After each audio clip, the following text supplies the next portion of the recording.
qual é a tua relação com esse folclore? Vem das histórias que tu ouvia, de experiências que tu viveu? Como é que é? Sim, das histórias, né? Sempre ouvi o meu avô, minha avó contar, meus tios contar histórias de casos. O de mesmo visagem, avô da bola? o mesmo avô da bola. O mesmo avô da bola até hoje ele conta casos. Ele tá vivo, graças a Deus. E ele conta casos ainda e eu fico lá sentado escutando, sabe? Então, e Paulo, a gente que mora no Marajó, principalmente que mora na parte do interior, em sítio, a gente ouve muitos relatos de casos de encantado. Teve gente que apanhou no meio do mato de visagem. Teve gente que de assovio, que teve uma tinta que vai pedir tabaco. Então as pessoas, depois que se tocam, meu Deus, quem era aquela velha?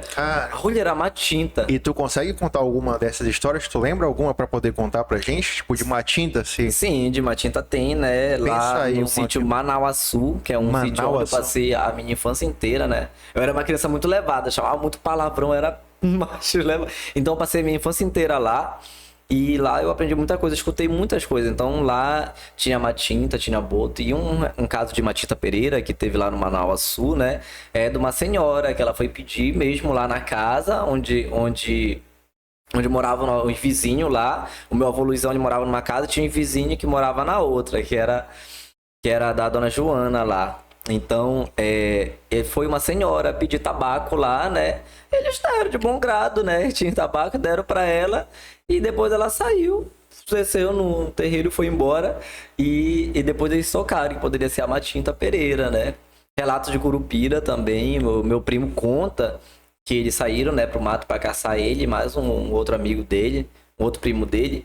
E eles andavam em círculo, não, e voltavam pro mesmo lugar. Aliás, eles andavam em linha reta e voltavam pro mesmo lugar, como se estivessem andando em círculo. Então eles se tocaram, que eles poderiam estar sendo mundiados pelo Curupira ou até mesmo por alguma cobra, né? Que a cobra lá mundia também. A cobra grande ou a cobra normal? Cobra normal, cobra grande, ela mundia, assim. Então, quando ele se tocou, né? Que ele tava bora andar em linha reta, se não vai voltar pro mesmo lugar, a gente tá sendo mundiado, que a gente chama mundiado. Isso é primo seu?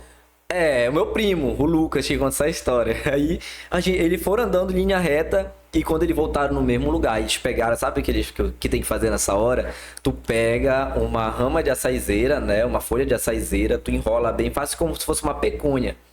Tu enrola bem, dá um nó bem apertado. Rama é a folha. É, a folha, Tá. isso. Dá um nó bem apertado e joga pra trás. E vai andando, segue teu caminho. Porque dizem, né, que o encantado Curupira, ele vê aquela folha no chão, então ele quer desamarrar o nó. Ele falou que foi assim que eles conseguiram chegar lá na casa. E ele já tava, olha, um bom tempo andando no mesmo lugar. Então ele conta, Rony, lá nessa casa da minha avó, ele conta lá, era pedrada também que jogava lá, pedrada na parede de noite. Aonde tu morava? Eu morava num sítio e a casa dela era bem do lado. Mas lá no sítio onde a gente morava, a gente ouvia muito relato de boto também, boto encantado que tinha. Caramba. E aquela história que tu falou aqui dos bastidores do tapa? Que a pessoa levava, né? Do tapa? Que tinha relato de pessoa que apanhava, assim, do nada, levava... Sim, Como é que era mato. isso? O mato, eu vejo assim, Paulo, que a nossa mata, ela não é só, né? Ela tem, cada local, ele tem um local protegido. Então, se tu chega na mata de gaiato, fazendo barulho, subiando, tu não pede permissão pra entrar. Então, qualquer local que eu entro, né? Eu, particularmente, entro, eu peço permissão, porque eu não sei que energia tem, se tem alguma... Então, tem gente que acaba fazendo isso, chegando fazendo barulho e tudo mais, e os encantados, eles acabam... Aqui, ó. Os encantados, eles acabam batendo na pessoa, né? Dando tapa na nuca, dando porrada. Então a pessoa chega do mato toda batida mesmo. Mas tu já levou ali uma... Não, eu ainda não levei.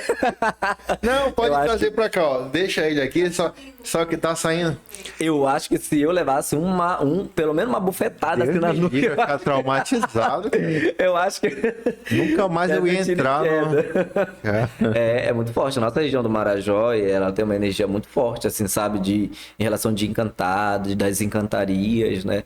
Então, até na cidade, antes a gente ouvia mais casos. Hoje em dia a gente já não ouve tanto, que a cidade, acho que ela vai correndo mais da população. Tá mais pro interior. Tá mais pro interior. Mas ainda acontece na cidade. Gente, olha, gente, ontem o boto entrou aqui no garapé de casa, subiu, a gente viu, subiu, fulano viu. Mas e depois pulou na água. Homem ou... Boto, homem. Não, ele entra como boto no garapé, bicho. E quando ele sobe porque geralmente as casas do garapé, ela tem um pátio atrás, né?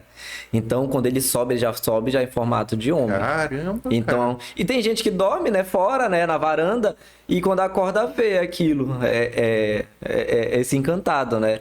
Pra quem no outro dia, maior relato, gente comentando que o boto tava no garapé e tudo mais, e viu se transformar. Só que muitos não acreditam, né? Outros ficam, tá verdade mesmo e tudo mais. Mas a gente já vivenciou, assim, muitas situações.